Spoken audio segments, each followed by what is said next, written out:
Hey everyone, I'm Asha. Welcome to the Girl Talk HQ weekly wrap-up. I started a website called girltalkhq.com, which is a daily news media site dedicated to inspiring and empowering millennial women. So every week I upload a video called the Girl Talk HQ weekly wrap-up, where I just talk about issues that are really important, topics that I just feel that people have an opinion about. So today's video is all about James Franco, slut-shaming and rape culture, which is a big issue at the moment in the media, and because of social media, people are talking about it, everyone has an opinion. The first one is the story of the Steubenville rape case, which happened in 2012. Basically, a high school girl was drunk, she was hanging out with a bunch of her school friends, and a group of guys took advantage of her, raped her, and captured it all on social media. They took pictures and video.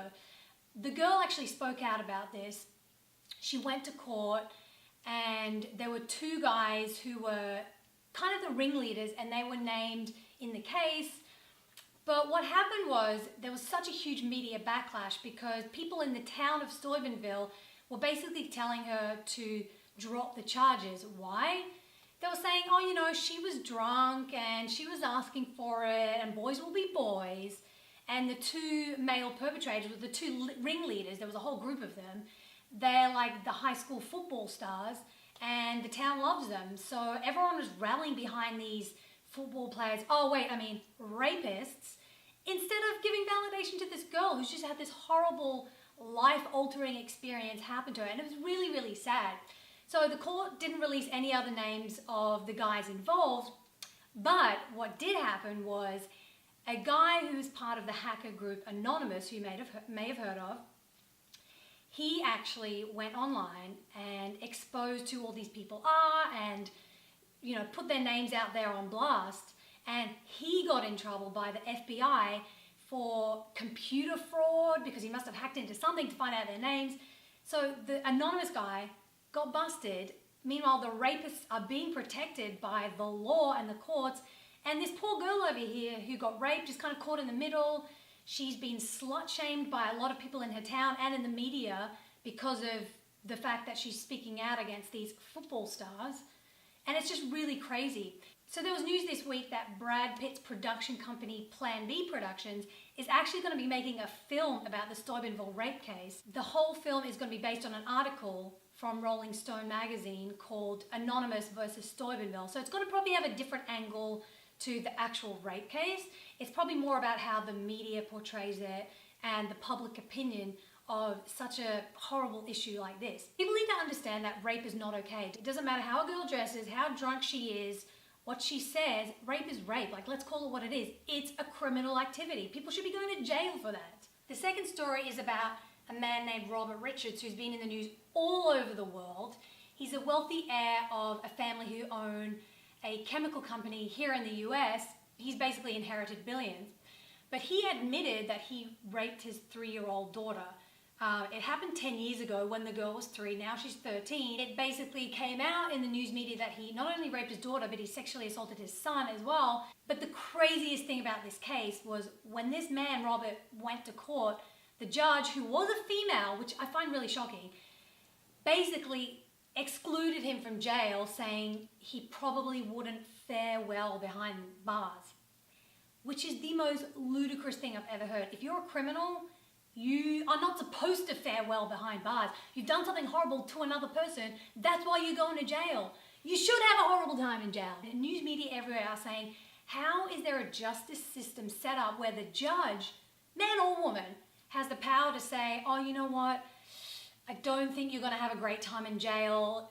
Let's just give you an 8-year suspended sentence. There has to be a change in the law because judges shouldn't be allowed to say something like that. I mean, this man is having a field day. And by the way, if you've seen a picture of him, he doesn't look like some little skinny, you know, nerdy guy. He looks like a really big trucker dude that could definitely beat up a few people.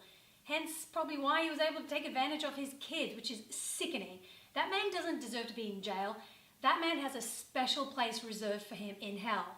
Let's just put that out there, and I'm being completely honest. The other one, before I get to the James Franco, is there was a girl who was a Harvard student and she was sexually assaulted by a male student. She was drunk, he took advantage of her, he pinned her against the wall. She obviously was intoxicated and, you know, didn't have the strength to push him off. She tried to report the case of sexual assault to Harvard, and they basically told her they couldn't help her. Why?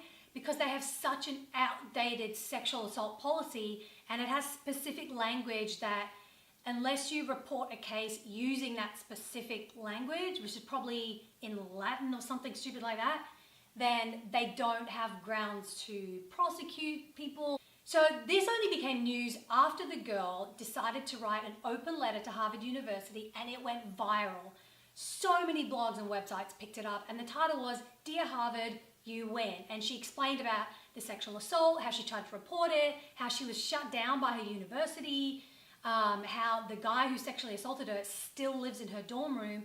She's now got depression, anxiety, and she's dropped out of school. I just don't understand how a school doesn't protect its students. And I think that's why President Obama has been speaking out about sexual assault on university campuses around America and sexual assault in the military, because there's laws and rules and policies in place so that people can't report it and can't get the protection that they need. So the other big news this week, of course, was James Franco hitting on a 17-year-old Scottish girl on Instagram and then later on text message, which went viral because she posted the pictures on social media. A lot of people are like, oh, James Franco's a douchebag, you know, whatever, he's crazy, he does all these weird, bizarre things. The other half of the population was saying, we're calling this girl a slut, and they're basically slut-shaming her for having a flirty conversation with one of the weirdest actors in Hollywood.